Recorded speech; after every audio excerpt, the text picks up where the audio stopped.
जबलपुर के बरगी डैम में हुए दर्दनाक क्रूज हादसे ने कई परिवारों की खुशियां छीन ली। लेकिन अब सबसे बड़ा सवाल यही है कि आखिर इस हादसे का जिम्मेदार कौन है। क्या सिर्फ खराब मौसम इसकी वजह बना या फिर सुरक्षा मानकों में बड़ी लापरवाही ने इस त्रासदी को जन्म दिया।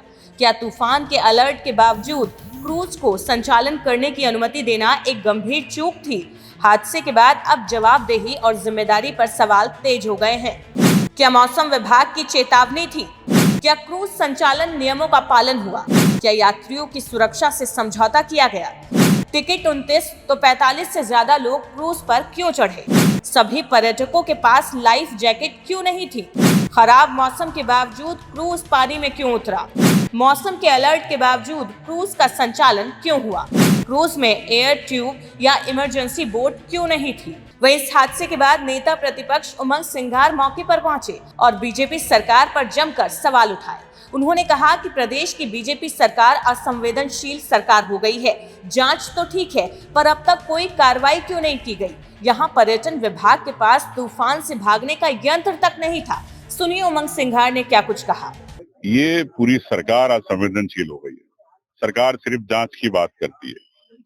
सरकार दुर्घटना एक प्राकृतिक दुर्घटना अपनी जगह, लेकिन अगर दुर्घटना सरकारी कारणों से या सरकारी लापरवाही से सरकारी नियमों के हिसाब से अगर नहीं काम करने में हो रही तो सीधे सीधे जो संबंधित व्यक्ति है, संबंधित विभाग जवाबदार है इसका। क्यों नहीं सरकार ने यहाँ पर मापक यंत्र लगवाया?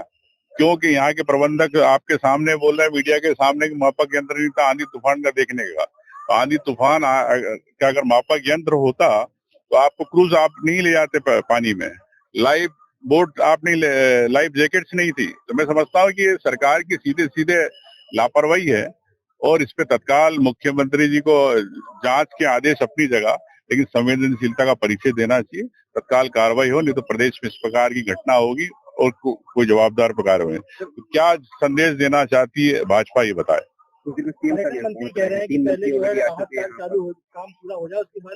आए तो आप पूछिए उनसे, कार्रवाई करेंगे, सिर्फ जांच कराएंगे पूरे। हादसे के बाद सामने आए सवाल ये संकेत दे रहे हैं कि कहीं न कहीं सिस्टम में बड़ी चूक हुई है। अब प्रशासन जांच की बात कर रहा है, लेकिन बड़ा सवाल ये है, क्या ये जांच सिर्फ औपचारिकता बनकर रह जाएगी या फिर जिम्मेदार अधिकारियों और क्रूज संचालन से जुड़े लोगों पर सख्त कार्रवाई होगी? क्योंकि अगर समय रहते सावधानी बरती जाती तो शायद कई जिंदगियां बच जाती।